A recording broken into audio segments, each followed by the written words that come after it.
Welcome to HortTube. My name is Jim Putnam. This is the second episode of me rejuvenating this landscape bed in front of my house right here.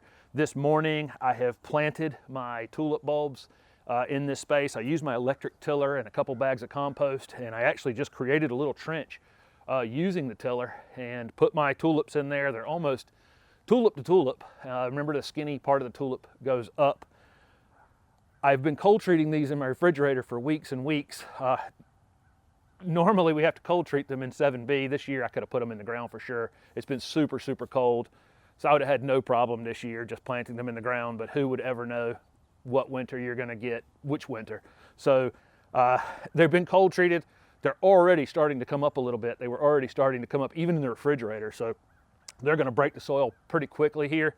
I only put them a couple inches below the grade in this space. I know this space has got a lot of organic material in it where I've been amending it for years, and it has a tendency to stay a little moist. So what I've done is only put them down about 2 inches, and then I've put 3 inches of compost and pine bark on top of them. So they're the proper depth of 5 or 6 inches down, but they're not sitting very deep in the soil. So that should keep them from rotting while they come up. In April, I'm going to be planting other annuals in this space.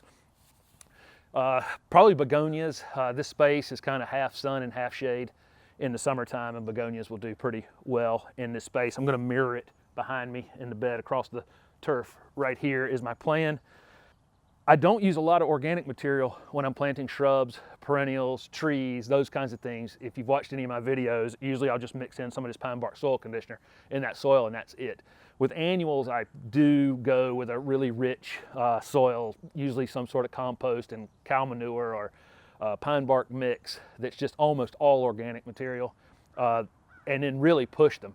Because when you're planting something that's temporary like this, and you're trying to get all you can out of it, I want to give them the absolute richest, best soil I possibly can, where they can really root in quickly and get established. I know I'm going to tear them out later, so the fact that they're going to actually become kind of root bound in a space like this where the roots are just going to be going crazy isn't really going to matter, because by the time they're getting tired of being in this space, it'll be time to switch them out to something else anyway. In the winter, I'll use pansies or something like that. Since this is a raised space, in this bed, it's definitely going to be drier than the surrounding soil between rains. So I'm going to have to be thinking about this space for when I have annuals in here that it is going to dry out a little quicker.